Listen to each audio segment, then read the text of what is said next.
Deesa rural પોલીસે તેરા તુજકો અર્પણ સૂત્રને સાર્થક કરતી એક માનવતાસભર કામગીરી કરી છે। ડીસા રૂરલ પોલીસ સ્ટેશનમાં 1988માં નોંધાયેલા એક કેસમાં કુંપટ ગામના શીતળા માતાજીના મંદિરના પૂજારીની હત્યા કરીને સોના ચાંદીના દાગીનાની લૂંટ કરવામાં આવી હતી। આ કેસ કોર્ટમાં ચાલ્યો હતો અને કોર્ટે લૂંટમાં જપ્ત કરાયેલ મુદ્દામાલ પરત કરવાનો આદેશ કર્યો હતો। ઘટનાની વિગત ઉપર નજર કરવામાં આવે તો ડીસા તાલુકાના કુંપટ ગામમાં વર્ષ 1988ના એટલે કે 37 વર્ષ પહેલા પૂજારીની હત્યા કરીને સોના ચાંદીના દાગીનાની લૂંટ કરવામાં આવી હતી, જેમાં લૂંટારાઓએ 500 ગ્રામ ચાંદી અને 40 ગ્રામ સોનાની લૂંટ કરી ફરાર થઈ ગયા હતા। આ ઘટનામાં પોલીસે સ્થાનિક સરપંચનો સંપર્ક કરી કોર્ટમાં અરજી દાખલ કરી હતી અને ત્યારબાદ કોર્ટનો આદેશ મળ્યા બાદ આજે પૂજારીને મુદ્દામાલ પરત સોંપવામાં આવ્યો હતો। આ ઘટના પોલીસની નિષ્ઠા અને ફરજ પ્રત્યેની પ્રતિબદ્ધતા દર્શાવે છે। 37 વર્ષ જૂના કેસમાં પણ ન્યાય મળે તે માટે પોલીસે કરેલી મહેનત સરાહનીય છે।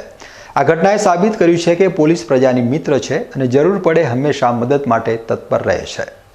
અમારા કુંપટ ગામે 1988ની સાલમાં ચોરી થયેલી હતી, જે ચોરી પકડાઈ અને પોલીસ સ્ટાફે બહુ મહેનત કરી અને અમને આજે ચોરી પકડી અને પરત આપી છે, તો પોલીસ સ્ટાફનો આભાર માનું છું, પ્રજાપતિ સાહેબનો આભાર માનું છું, રમેશભાઈ પંડ્યા સાહેબનો આભાર માનું છું અને આપ સૌનો આભાર માનું છું।